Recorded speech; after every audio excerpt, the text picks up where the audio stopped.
Assalamu alaikum wa rahmatullahi wa barakatuh. This is Najwa Hussaini with Azadi News. U.S. journalist is freed from Burmese prison with ex-diplomat Richardson's help. 3 million across Burma in need of humanitarian aid warns UN. American journalist Danny Fenster, who spent nearly 6 months in jail in military-ruled Burma and was sentenced last week to 11 years of hard labor, was freed Monday and began his journey home. Fenster was handed over to former U.S. diplomat Bill Richardson, who helped negotiate the release, and the two landed in Doha, Qatar. "I am feeling all right physically," a bearded Fenster in baggy drawstring pants and a knit hat told journalists on the tarmac. "It's just the same privations and things that come with any form of incarceration. You just go a little stir crazy. The longer it drags on, the more worried you are that it's just never going to end. So that was the biggest concern, just staying sane through that." While still jailed, Fenster told his lawyer that he believed he had COVID-19, though prison authorities denied that. Fenster, the managing editor of online magazine Frontier Myanmar, was convicted Friday of spreading false or inflammatory information, contacting illegal organizations, and violating visa regulations. Days before his conviction, he learned he had been charged with additional violations of terrorism and treason statutes that put him at risk of an even longer sentence of life in prison. He is one of more than 100 journalists, media officials, or publishers who have been detained since the military ousted the elected government of Nobel laureate Aung San Suu Kyi in February, and his was the harshest sentence yet. "This is the day that your hope will come when you do this work," Richardson, a former governor of New Mexico and past ambassador to the United Nations, said in a statement emailed by his office.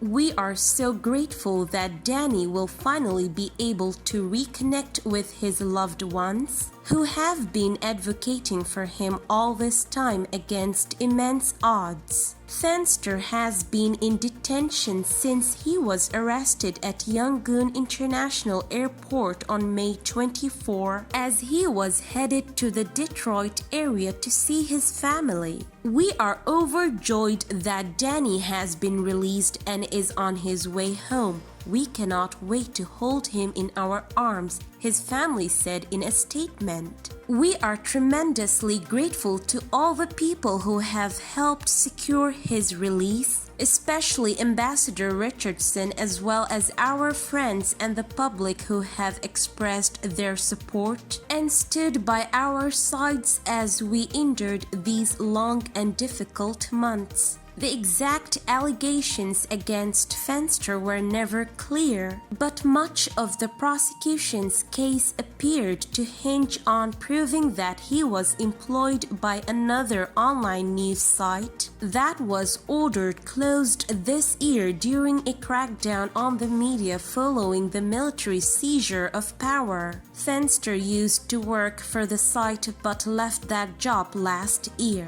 Fenster, a native of the Detroit area, has a master's degree in creative writing from Wayne State University and had worked for a newspaper in Louisiana before moving to Southeast Asia, according to Deadline Detroit, a news website to which he was an occasional contributor. His brother Brian Fenster has said he had passion for writing about folks who struggle and fight for social justice, and was particularly interested in the plight of people from the Rohingya minority, hundreds of thousands of whom fled Burma during a brutal genocidal campaign by the Burmese army in 2017.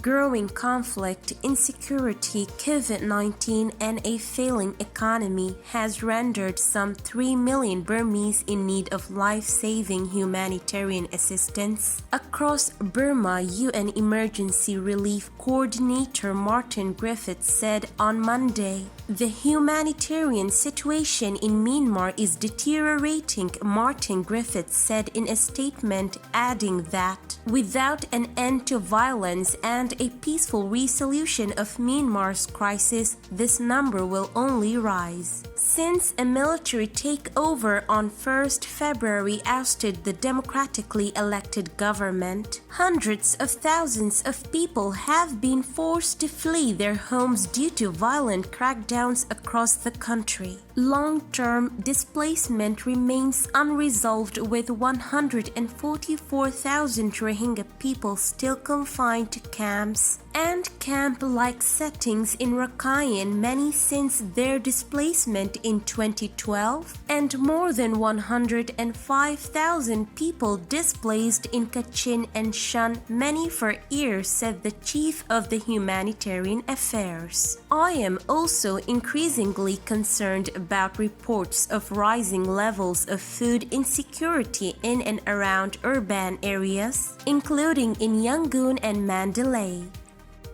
This is today's news. To get more updates about Rohingya, subscribe to our YouTube channel and hit the notification bell. Visit our website azaditvnews.com and follow our social media accounts. Wassalamu alaikum wa rahmatullahi wa barakatuh.